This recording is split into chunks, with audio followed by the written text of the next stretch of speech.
Hi everybody, and welcome to a talk about marketing in the fastest growing segment in gaming today. My name is Andreas Juliusson, and over the next hour we're going to talk about the VR landscape and the user acquisition of VR games, and my experience in working at Fast Travel Games, the Swedish VR games developer, where I am currently the Chief Marketing Officer. First, I'm going to give you an overview of the VR gaming landscape as it looks today, and also taking it back to 2016 when it all started really in terms of home gaming VR. Next, I'm going to give you a brief comparison between VR games versus flat screen games from a marketing perspective. After that, I'll tell you a bit about how it is to work in the VR games industry as a marketer and my experience at Fast Travel Games, in which I've been employed since 2017. The main focus is, of course, around user acquisition and how that differentiates a bit, also versus flat screen gaming, but also taking into consideration the challenges we have today to actually acquire users to our games and where to find them, the struggles we face around that. I'm ending the whole talk with 5 key best practices. So if there's anything you should take away from today, I think it's those 5 key things for VR marketers if you decide to join this industry in the future.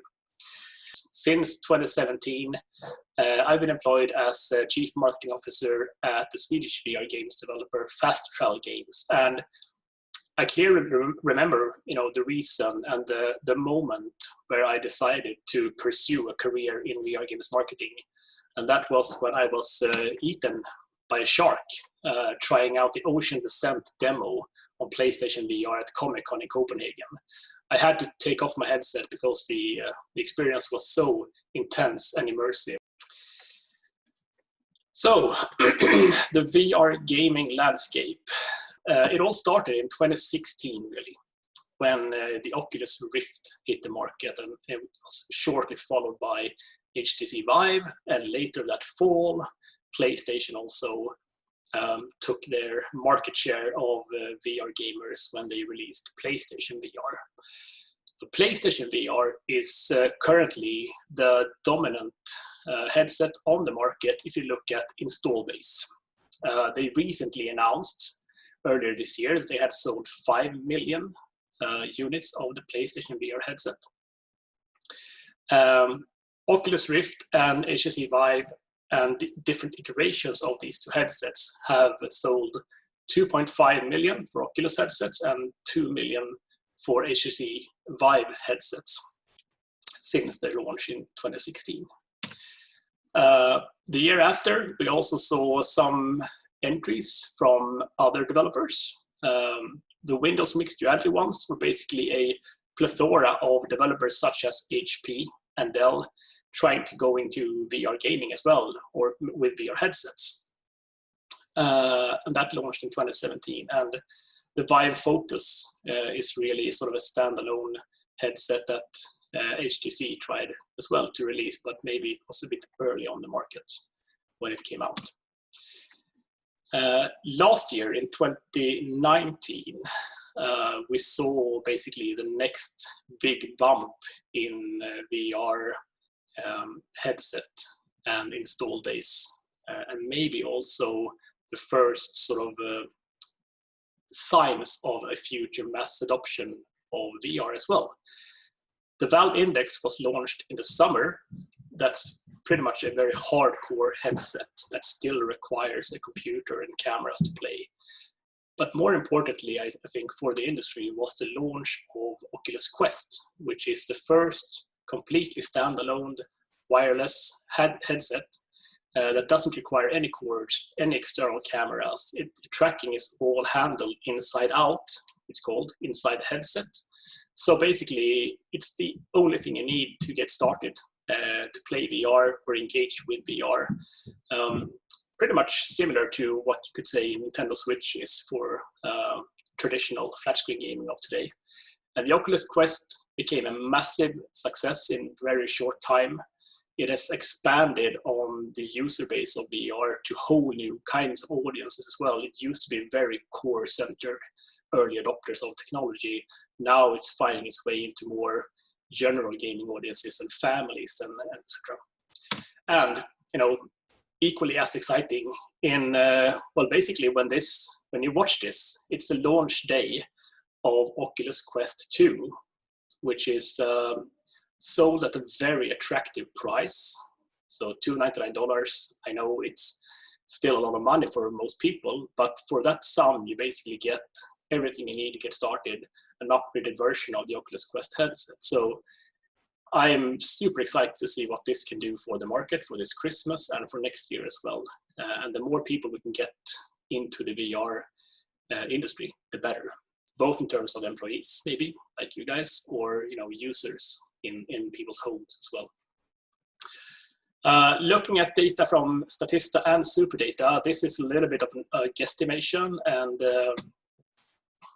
comparison. We rarely get any hardcore sales data from the platform owners themselves. So it's basically a puzzle game to get the picture of how big the install base is today. But somewhere around 12 million six-off headsets, we believe, have been sold and are currently on the market. Now, that might sound a lot or a little, depending on who you ask. We are really happy about that number because 10 million, many experts said, was the breaking point where you would see bigger gaming companies see an interest in actually developing for VR. So that's been breached now. But looking at, comparing it to PlayStation 4, for example, they've sold over 115 million consoles of the PlayStation 4 alone. So from that angle, VR gaming is still very much a niche market, but it's absolutely growing in a very, very nice and steady pace.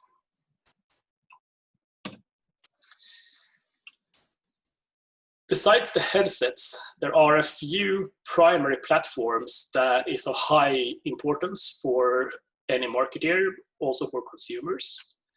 These are not the only platforms available. There are ways you can sell your game on Greenman Gaming.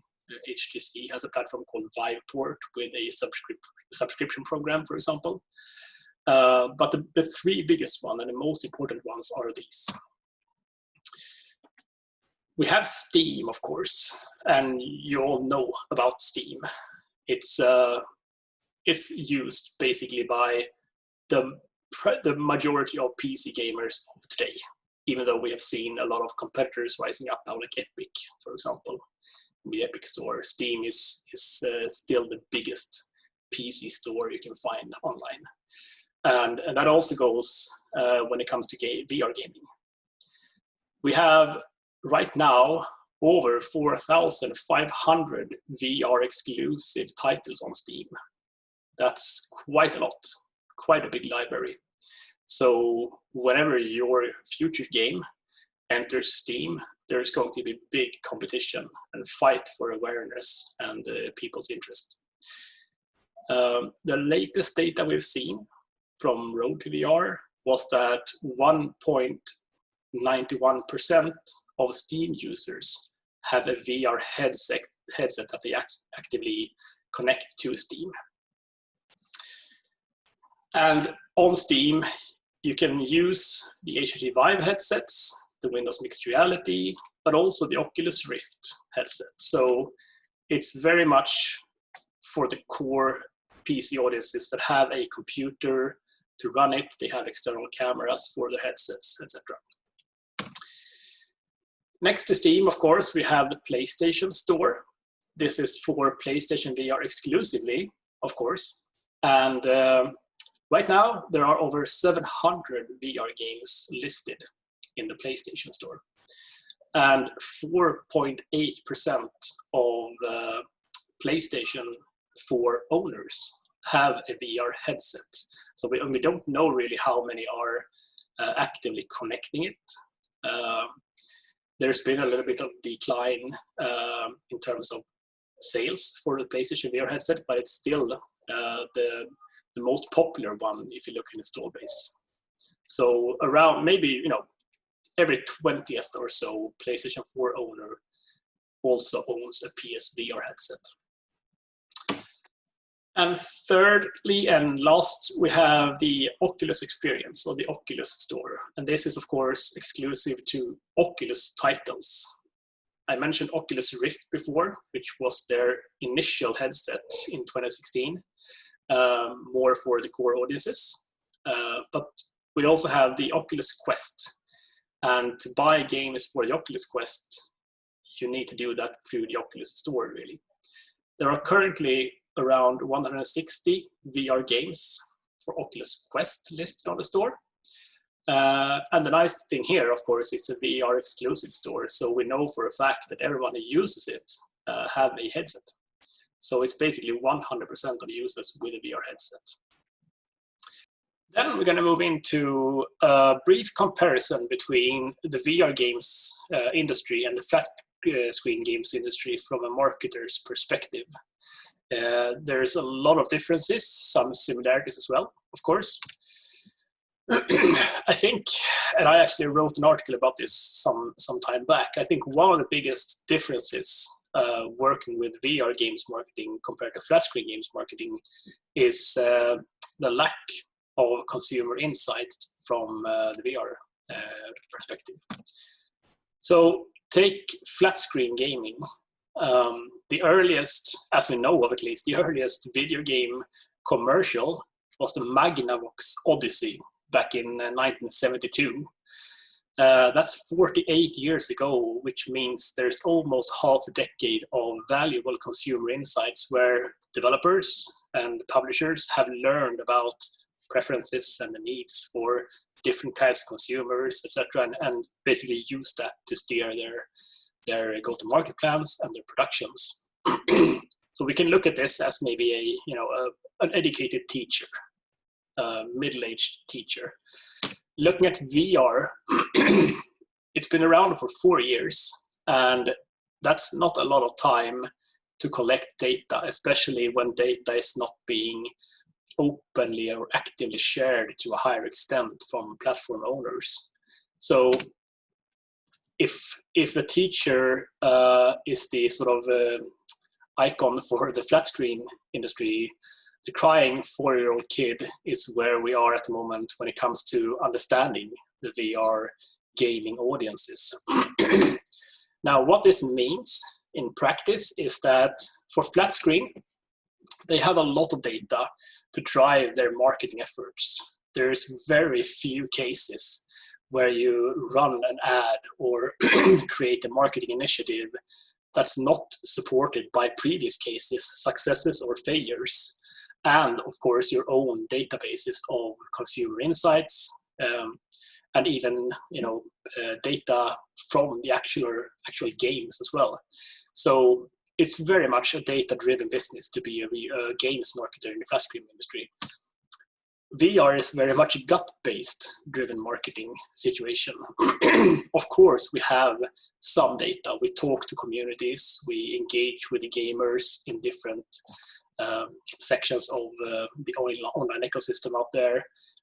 We get a little bit of data from our previous releases as well that we can analyze. We can, of course, analyze every ad we do, and if it's social or a media ad, for example, we can talk to press. But it's very much a gut-based driven marketing situation for us at the moment. It's getting better, of course, year by year. The more we work, the more we do, the more we learn. In flat screen, of course, customer relationship management is really key for the studios or developers who's been around for some time. They have been able to gather a lot of data from their consumers by actively asking them things in surveys or asking them to sign up to email databases or even just pulling data from their games, telemetry from their games, really. For us, the install base and maybe even the unit sales of our titles so far hasn't been big enough to get so much data so we can actually use it in a strong way. We can absolutely not put that as our primary focus in the go-to-market plan today. maybe some studios who've had these big success titles, maybe they have a situation where they've been able now for some time to gather data to use for the next title. But most VR game studios haven't had that sort of blockbuster sale yet. So the CRM opportunities for us are relatively weak at the moment. In flat screen, of course, a lot of publishers, developers have their own platforms like EA Origin, for example, or Ubisoft. That means a lot when it comes to consumer data gathering. That goes without saying. They control all the data coming in, how they use it, and basically are in a one-to-one contact situation with the gamers directly. In VR gaming, most of us, or none of us really yet, have not built up our own platform yet. We won't do so for some time. We're extremely dependent on the first-party platform that I mentioned before, the Oculus experiences, the Steam and the PlayStation stores of the world. And while it might sound as a nice situation, because we do know where all our consumers ultimately end up before they purchase the game, it's basically a closed door, and we don't have the key to open it, so we don't get the data from that, apart from some dashboard data being shared for how our titles are performing and all that. So we are in the hands of people like Valve, or PlayStation, or Oculus. Lastly, in a flat screen, data is used to drive game development. Now, I used to work at DICE for 3.5 years. I know how much the marketing insights matter as well when it comes to making a game. Like when you start to make a game, you have to make sure it's has the potential to actually cater for the preferences and the needs for the players 1, 2, or 3 years ahead, depending on how long your development cycle is. For VR, we try to gather as much insights as we can from places like Reddit or forums or at events, for example, and try to use that to aid our game development. Now, the tricky part is that there is very little standardization in VR at the moment, and hasn't been so for the last 3 years either. If you look at a first-person shooter in flat-screen gaming, the control scheme, for example, is very much standardized now. People know what a first-person shooter is and what it should be. There's very little innovation when it comes to how you control them, how you maneuver them. And that goes into the marketing area as well, where you don't have to innovate things really. You can be creative in other aspects.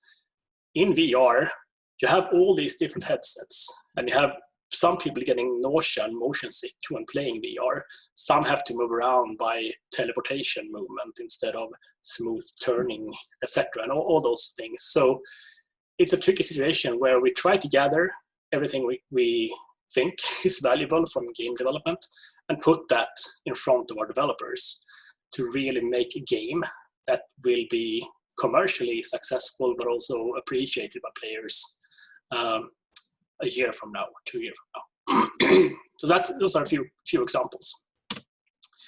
Marketing budgets, of course, goes without saying.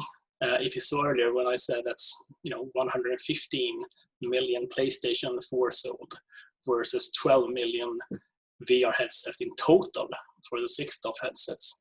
Of course, there is a bigger budget for publishers and developers in marketing for flat screen games. Just as an example, in the fiscal year of 2020, EA spent 538 euros in marketing that year across all their titles. And comparing that to our spend, which was 0.5 million euros during the same period, means we spent 0.1% of what EA spent during that period.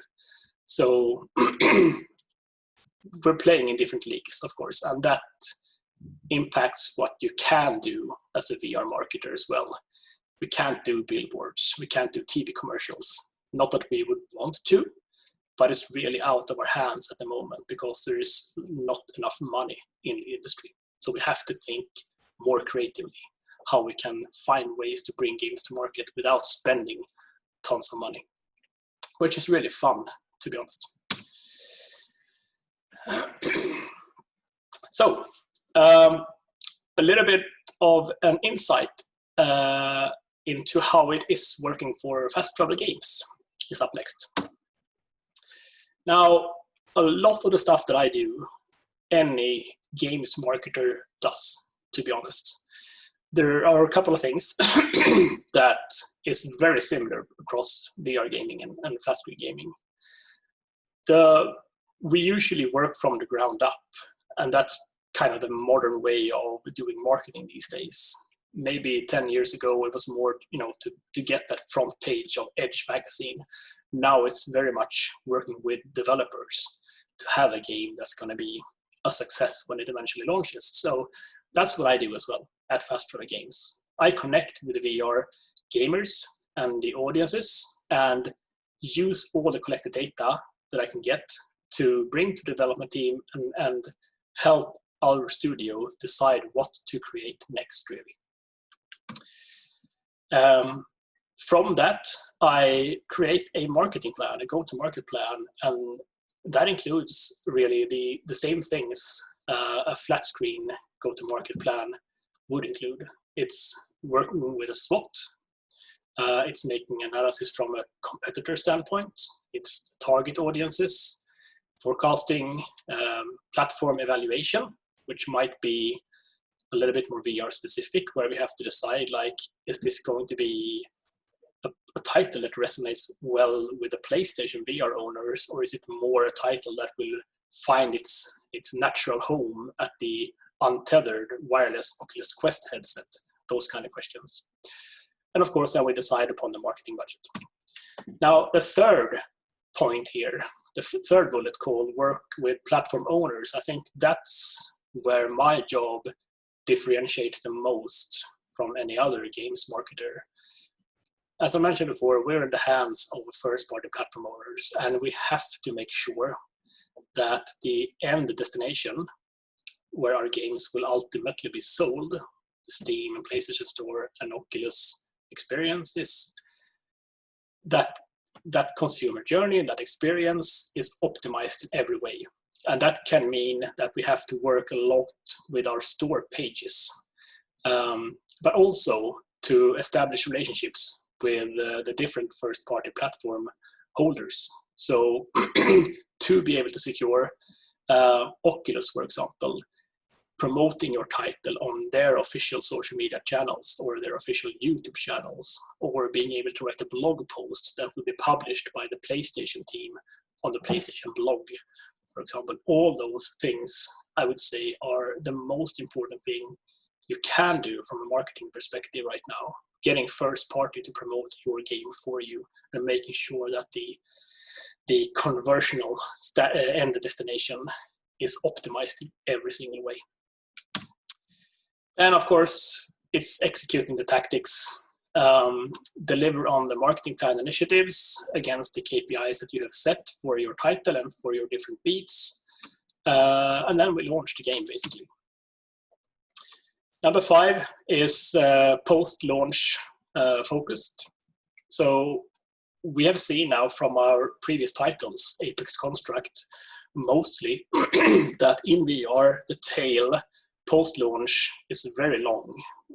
We're still selling relatively well of a title that is almost 3 years old now. And it's not that we are actively adding content to it or making DLCs or stuff like that. It's more the fact that people are the target group is very engaged, and there are coming new owners into VR all the time. So making sure that you have a post-launch activation plan is really key. Lastly, the main tactical responsibilities for me, since I'm the only one doing marketing at Fast Travel Games, it includes all pieces here, like social media, events, marketing, PR, influencers, and of course publishing. We self-publish our game across the digital platforms. So it's a whole spectra of doing marketing for a game studio. And I also do our parties. and that's equally important as anything else I've said today. This is a picture from the launch party of the Curious Tale of Stolen Pets, and with some awesome pet balloons. Okay, so now we're moving into the user acquisition for VR games, one of the main topics for today's talk. There's a bunch of places where you can aim to acquire users for your game. I took the liberty of naming a few of these and also grading them from 1 to 5 in a way that I see fit. And from top to bottom, we have paid media advertising. For a VR games marketer, I rated it 1 out of 5, and I'll get into the details and the hows and whys behind this shortly. We have social media advertising. That's a whole other issue, which I've rated 4 out of 5. Influencer marketing, again, 4 out of 5. CRM, 2 out of 5. PR and media, 3 out of 5. And lastly, the storefronts and platform marketing, which I've already named a few times during this talk, is the most important one, and it's rated 5 out of 5. So let's dig into each of these over the next few minutes. Paid media advertising. That can be a lot of things. A couple of examples from our previous releases, or Apex Construct to be more precise. Partly because I myself wanted to try things out and see how they performed. We decided to try to do some traditional media ads for our game. To the left, there's a takeover, which looks decently nice, on PC Games N, one of the bigger PC-centered gaming websites available. We didn't spend a lot. I mean, 1K euro, you can say, is, percentage-wise, it's quite a lot from our very limited marketing budget. We ended up with 100K impressions here and a relatively low click-through rate compared to their previous titles, previous ads that they had run on the site.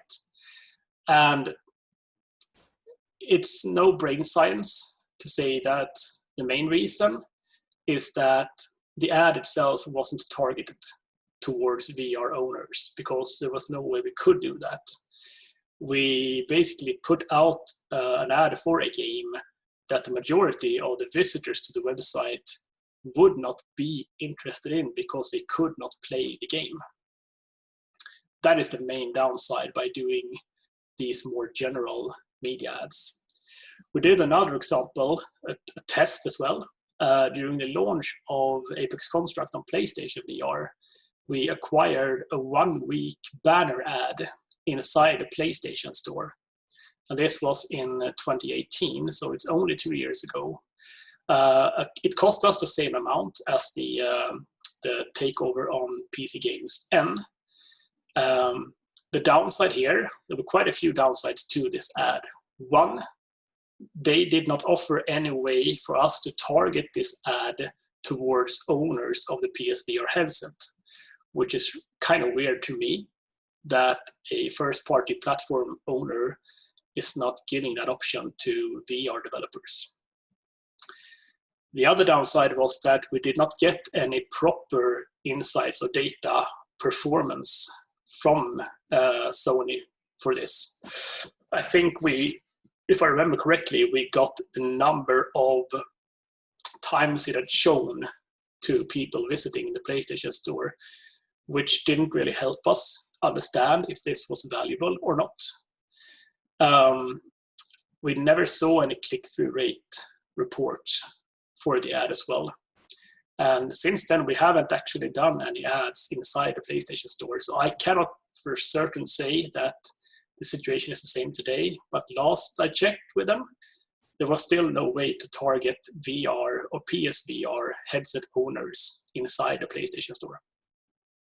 So that's, a few reasons why I rate paid media advertising as 1 out of 5 when it comes to user acquisition for a VR games marketer. You could look at it like this.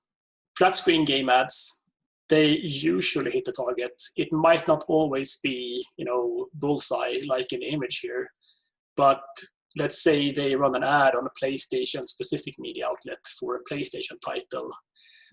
The majority is at least likely to be interested in reading more, or at the very least, they are able to play the game being advertised.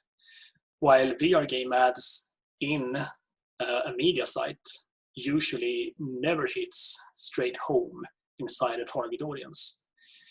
So on the plus side, I'd say pay-per-click.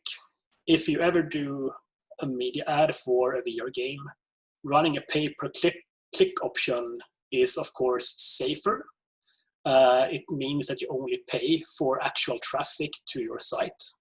And by doing that, you can basically secure the fact that you will only be paying for your target audience, because those are the ones that are likely to engage with the ad and click to read more. And of course, having branding of your title across the bigger sites can be very impactful for the weight of a brand or a product. So if you have a lot of money, which most of us don't, this can be a nice way of sort of adding that flair of a gaming phenomenon to your launch. On the minus side, though, it's often very expensive, too expensive at least, considering that you you won't hit VR owners specifically. So you will pay money for people to see your ad that will never be interested in it. And it's again, and this is really depending on which outlet or site you decide to run ad with. Some are better than others in reporting on performance, etc. But it's usually hard to measure success due to a lack of data. I mean, we didn't even get the data we needed from PlayStation back in the days. So this is an issue for those of us who run ads to learn and try to do better and gain valuable insights to steer future go-to-market plans. Moving into social media advertising, and this is another thing compared to the media ads. Two examples from quite recent examples from our campaign with our upcoming title, the horror game called Wraith the Oblivion Afterlife. We had a trailer launching in August that we decided to promote and boost on social media. On the left example, we had our trailer boosted on Facebook. We spent 300 euros, so that wasn't a lot of money. But we did gain 169,000 impressions with 64K video views by spending that little. And that's, I'll get into that, mostly because the great targeting options that you have when you run social media ads. The Twitter example to the right, we spent a little bit more, but we also got a really, really great result, I think. Bang for the buck, where we got 123,000 in reach, 4K engagement, and 66K true plays of the video. So by spending less than 1,000 euros, we made sure that our gameplay trailer reached a lot of people, but more importantly, we reached the right people. This is the demographics, some of them, not all, that we decided to put into our ads. So the English-speaking section or option in selected countries, where we can see from some data of our previous game sales that VR is performing more. We know for a fact that VR is more popular in the capitals and the bigger cities than in the countryside. And English-speaking was important as well, because we did not localize our trailer, and there's a narrative in English inside it. We didn't localize the ads either, so we tried to go this time for English-speaking people, not necessarily in the US or in the UK. Both Twitter and Facebook have a pretty decent way of targeting people based on interest. So we could find people who had an interest in both VR and gaming, which sort of laid a nice foundation for our target audience for these ads. There were also a couple of bonus interests added, horror as well. It wasn't required to have it, but it would surface more if they also had horror highlighted as an interest in their profiles. Ages, 18 to 49, 18, because our game is really, really scary. So we're not expecting to sell it to anyone under 16. And also because VR, there's no law against playing VR if you are a 5-year-old, but there are recommendations from some platform owners like PlayStation to be at least 12.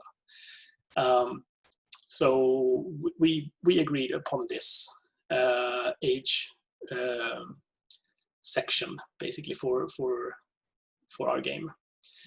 We also looked at some follower lookalikes. So some of the bigger content creators out there who are VR dedicated have a decent following, and it's quite easy to connect their followers to an ad as well. So all this together meant that we really hit straight home into our target audiences, I would say. Yeah, so I mentioned strong targeting options. They have dynamic ad objectives. If you go for video views, if you go for website traffic, if you go for channel growth, for example, you can decide how to tweak your ads in this. And the performance data you get after an ad has ended is really, really strong, I think. That means that we can use that and improve upon the next ad we do. On the downside, there's a lot of social media ads happening all over the place. So unless you have a strong creative and also a strong call to action and copy, you risk to be sort of disappearing in a mass. And that goes, I think, for VR gaming as well. And so but it's more of a general tip, to be honest. One thing we cannot do yet, at least, is to target owners of specific VR headsets. And that would be highly useful for us as VR developers to say that this ad should only be directed to people who owns a PSVR headset or an Oculus headset, for example. Right. So I'm going to show you a little video here, and we stay silent for a while.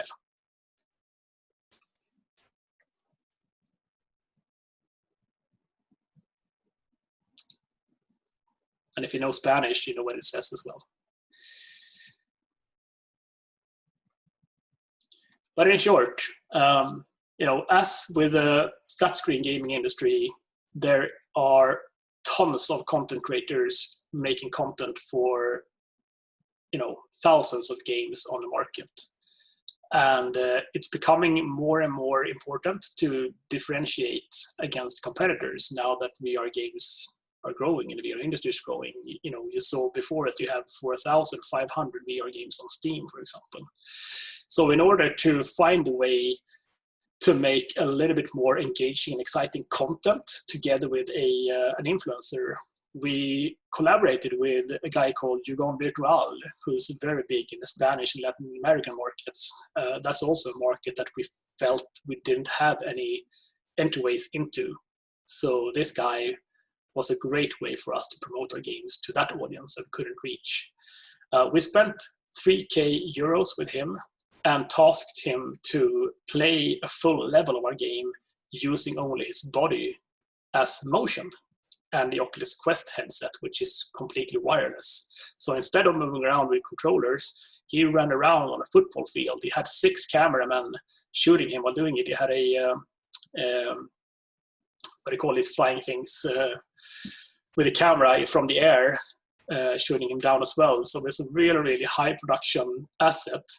And I think, at least according to him, this was a world record in areas covered when playing a VR game. So that performed really, really well. It's still doing well. It's being, surfaced here and there across some of the general gaming websites. We had coverage in Variety from this asset as well, so there was a lot of bonus effect by doing this.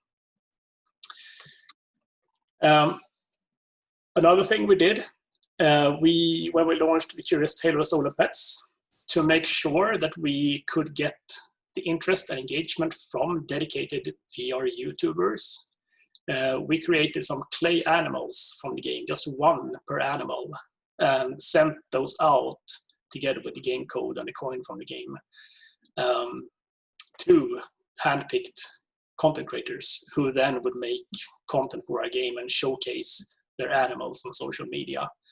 Again, this initiative didn't really cost us anything except from making the animals themselves. But it gained us over 300,000 views of our game without spending money towards the actual content creators, and made sure that we could engage the top tier influencers out there.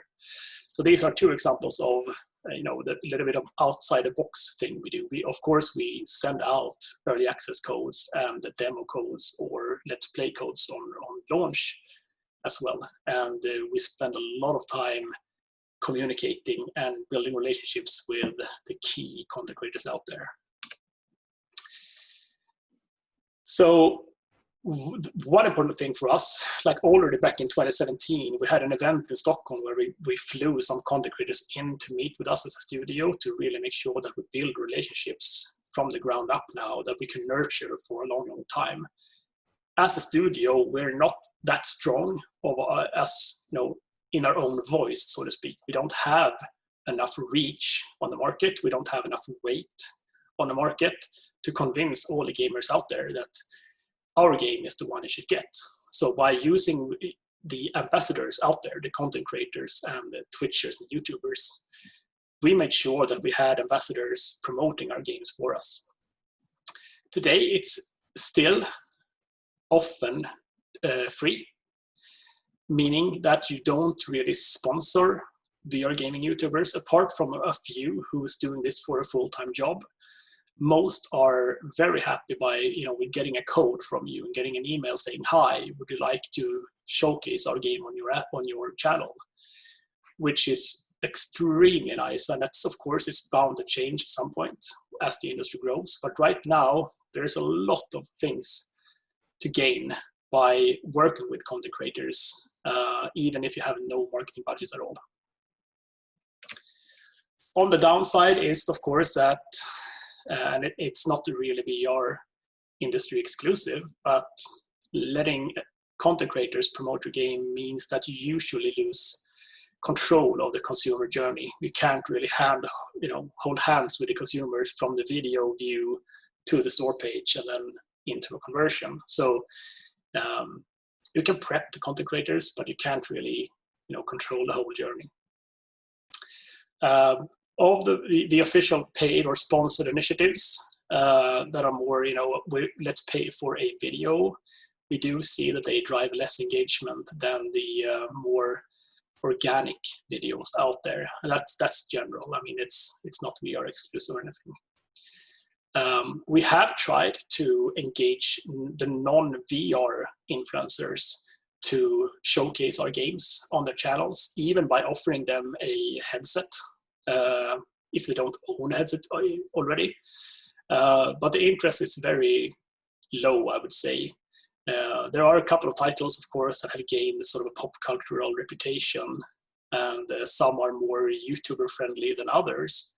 But VR is still an issue. That also shows when you work with the gaming YouTubers out there that are not necessarily VR specific. But I still rate influencer marketing as one of the more important things a VR marketer can spend their time on. So 4 out of 5. So customer relationship management, 2 out of 5 from me. This is a lot of things. It's not only the official website and the cookies and data you can gather from your visitors or the emails you ask them to sign up, but those are 2 examples of things you can do as a VR games developer. There is, of course, a chance for strong conversion if you have a big enough database, or a big enough chunk of data at least, to use for retargeting purposes. It's also almost cost-free, apart from resources or building up the tools needed to collect data. And it can be highly long-term valuable. And I do think that this is a growing area of importance for a VR marketer going forward, especially for studios who have 1, 2, or 3 releases already. It's going to be of high importance as the market grows, as the titles you have are released, and you gain that data and you gain a following. So I see us and other VR game developers spending more time with CRM going forward. But right now, I think the industry is too small to find value in retargeting. If we were to use the data we collected from Apex Construct or The Curious Tale and put our main focus into retarget those audiences, that would not be enough, really, for Wraith the Oblivion that we're launching next year. Because as the industry grows, so does our objectives and our expectations of the title and our forecasts. So again, I know there's value in it today. There's bound to be more value in it, but today I think the industry is too small. And also, again, since we don't really reach new consumers, I think that's something that we do need to do now in this growing industry. So 2 out of 5 for CRM. PR and media, 3 out of 5. So here's an example of why I think PR and media is tricky. This is Apex Construct, and to the left is the average review score we have gotten from a title from the VR specialist media. And to the right, you have the general gaming media. And as you can see, the appreciation of our game is much lower in the general gaming media than in the specialist media for VR.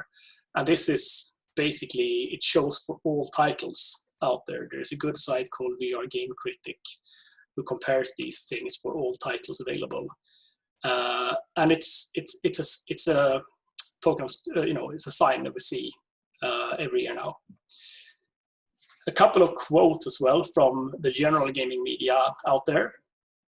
VR is a really tough sell for our audience. This was said by IGN back in 2018. Writing about VR is the fastest way to guarantee almost nobody will click on a story you worked on. This was from Vice Waypoint, also in 2018. And lastly, IGN as well said PSVR content generally tanks traffic-wise. So in my early days at Fast Travel Games, I spent a lot of time reaching out to and trying to convince the IGNs of the world or GameSpot to cover our game, because of course Apex Construct looks amazing, and why wouldn't they want to cover it?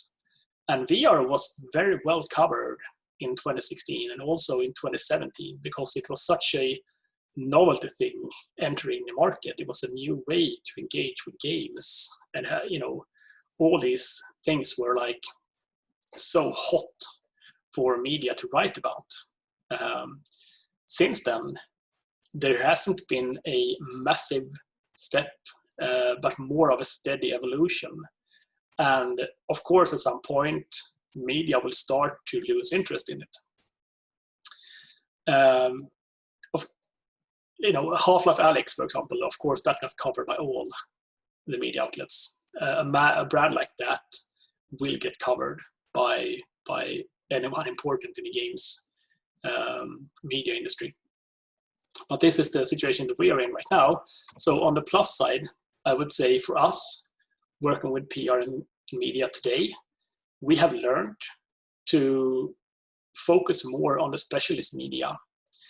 That's growing year on year. They're adding tools and ways to engage their audiences on a yearly basis now.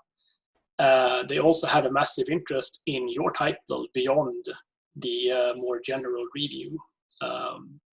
Working with them and building relationships, you will find opportunities to conduct or allow your devs to be part of interviews. You can allow the media outlet to do giveaways with your title and much more like that. So I'd say media is important, but it's a really, really hard sell and not something I would recommend to spend a lot of time with when it comes to the general gaming media side of it. Yeah, as you can see on the minus side here, there is a lower appreciation of your game in general, shown by the average review score that we got from the two different medias. The declining interest I mentioned as well, and maybe on the minus side as well, VR specialist media is primarily only for core gamers, or still for core gamers. They're trying to be, have a more general appeal, broader appeal, I think. But it's also in the hands of where the VR industry is heading. So the Oculus Quest now is bound to invite new audiences to VR. And as that happens, the VR specialists have a great opportunity to capture those as well, meaning that when we focus on VR specialist media, we will reach a broader and broader audience as time goes by now. So, 3 out of 5, it's a very important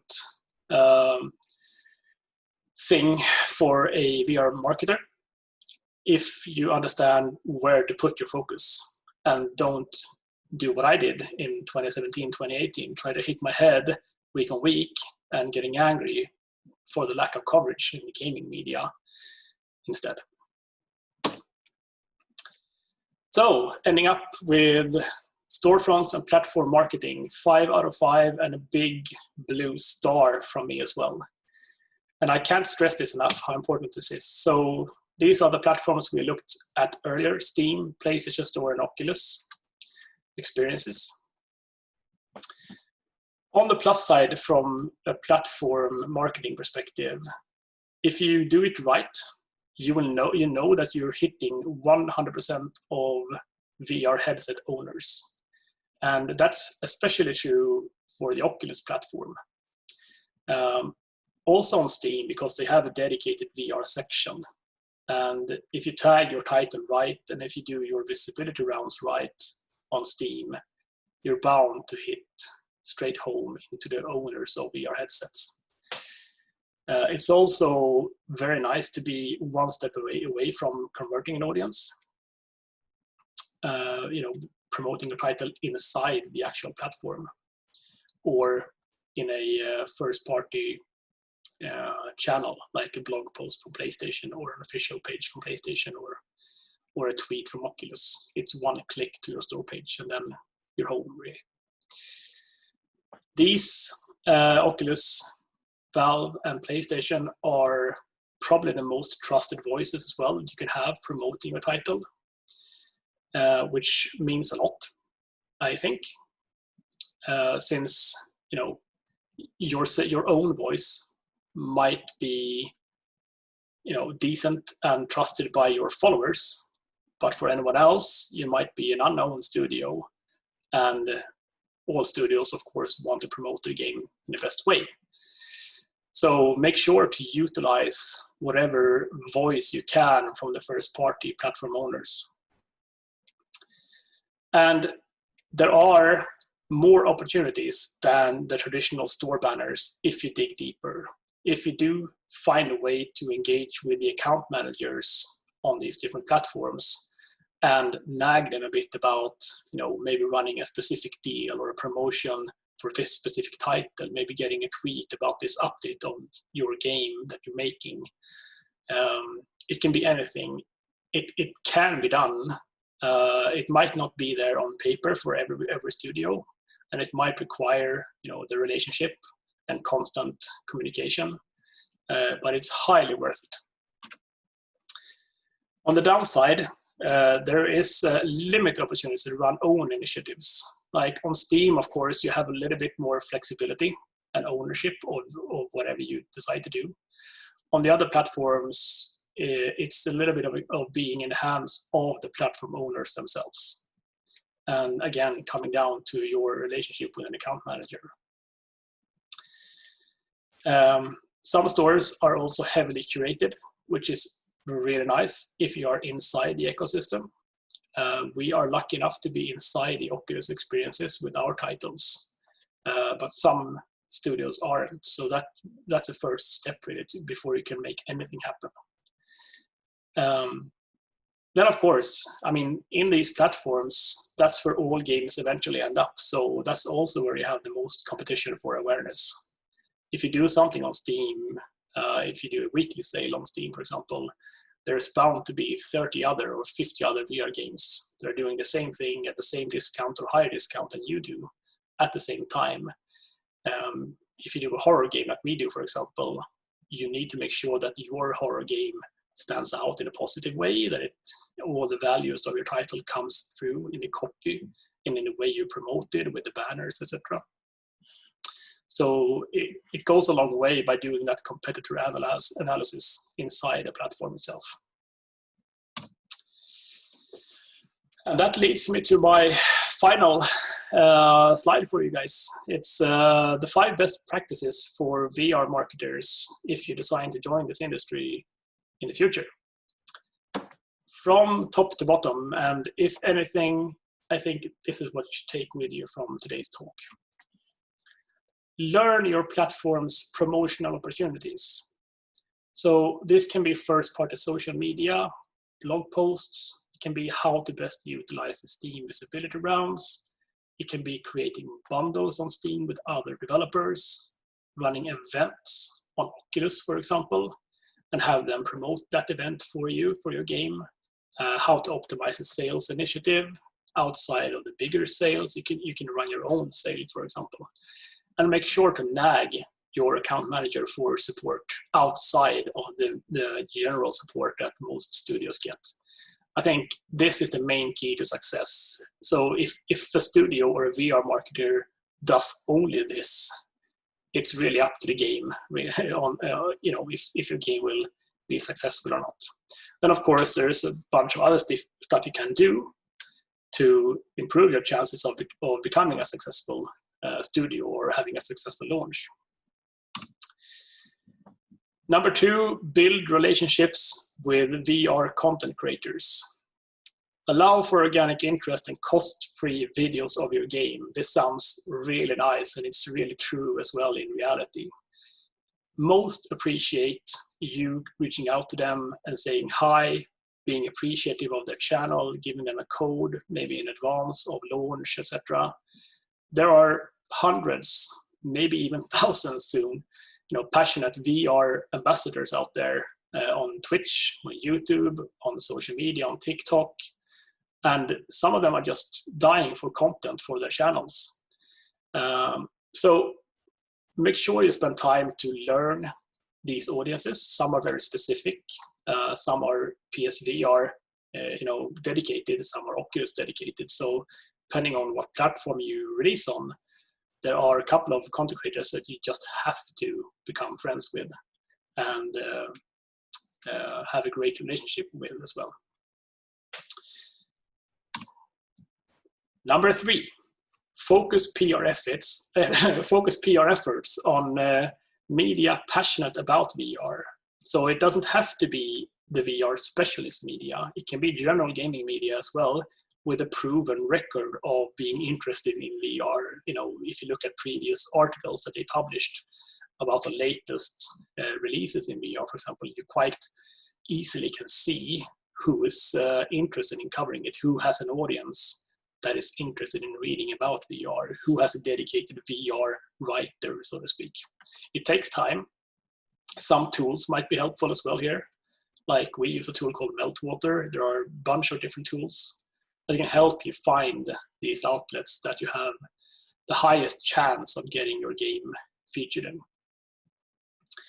But a focus on the comprehensive and quality coverage with the specialist media is something I would see, and make sure you do that throughout all your marketing beats, not only for launch. There is interest in doing some kind of top 5 things about your title. There might be an interview with your creative director they want to do. There might be some kind of event that they want to participate in, previewing your title. There's a bunch of stuff you can do with the specialist media because they are also dying for content for their sites. Make sure to make your devs available for interviews. Sort of open up the studio a bit and present the devs can go a long way as well to create that connection between you and the media and the gamers out there. Then I'd say if you try to aim for the bigger media outlets of the world, the general gaming media giants, do it by using exclusive content. We were successful actually in getting IGN to exclusively preview Body Cuts 2 before it came out.